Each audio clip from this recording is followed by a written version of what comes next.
বন্ধুরা, পাকিস্তান কি এবার খাদের কিনারায় দাঁড়িয়ে?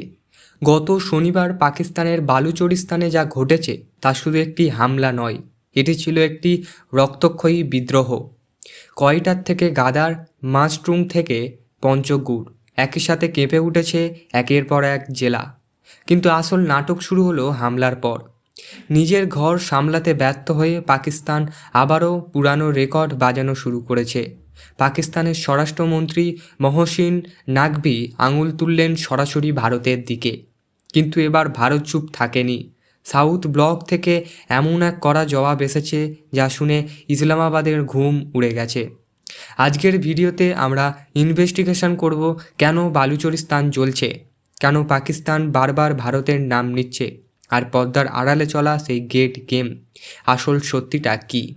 ভিডিওটা শেষ পর্যন্ত দেখুন, কারণ শেষে এমন একটি সত্য আছে যা শুনলে আপনি চমকে যাবেন। শনিবারের সেই দিনটি ছিল পাকিস্তানের নিরাপত্তার জন্য এক ব্ল্যাক সানডে।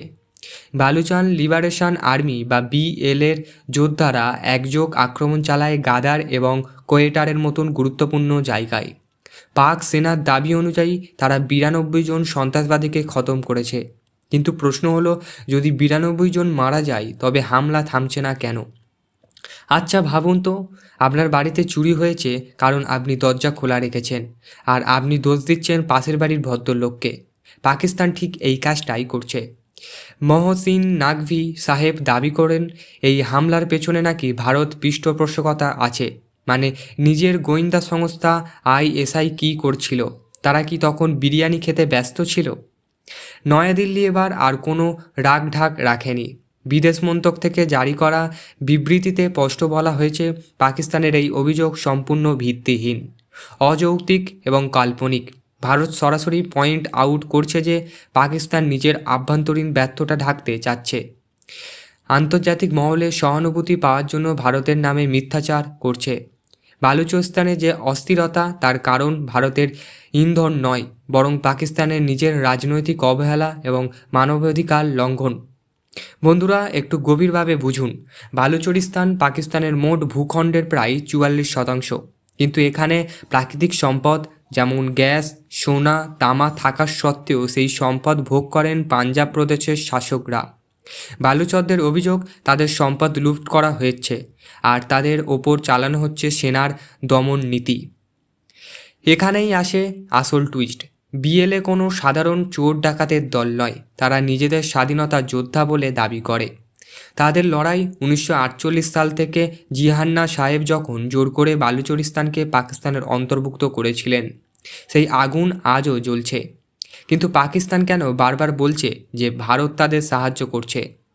কুলভূষণ যাদব নাম কি মনে আছে? যদি এই নামকে হাতিয়ার করে পাকিস্তান সারা বিশ্বের কাছে ভারতকে সন্ত্রাসবাদের মদতদাতা বানানোর চেষ্টা করে, কিন্তু সত্যিটা হলো পাকিস্তান নিজের পালিত সাপ অর্থাৎ টিটিপি এখন বালুচর যোদ্ধা এখন খোদ পাকিস্তানের কামড়াতেই শুরু করেছে। আপনারা হয়তো জানেন না, বালুচরিস্তানের গোয়াদ পট এখন চীনের অধীনে। চীন সেখানে বিলিয়ন বিলিয়ন ডলার বিনিয়োগ করছে। সিপিইসি বালুচর যোদ্ধাদের প্রধান টার্গেট কিন্তু এখন এই চীনা নাগরিকরাই। গত কয়েক বছরে একাধিক চীনা ইঞ্জিনিয়ারের ওপর হামলা হয়েছে। পাকিস্তান এখন শাঁখের করাত। একদিকে চীনের চাপ, আমাদের লোকদের সুরক্ষা দাও, আর অন্যদিকে বালুচরদের হামলা।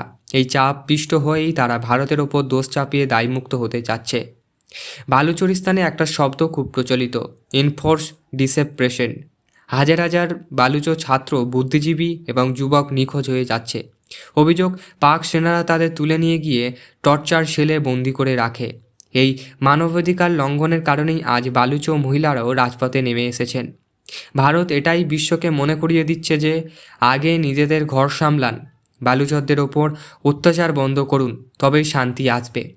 তবে কি পাকিস্তান ভেঙে আবার একটা নতুন প্রদেশ হবে? বাংলাদেশ যুদ্ধ স্মৃতি কি আবারও ফিরে আসবে? পরিস্থিতি যেদিকে যাচ্ছে তাতে শেহবাজ শরীফ সরকার এবং পাক সেনা প্রধান আসিফ মুনিব কিন্তু বড় বিপদে আছেন।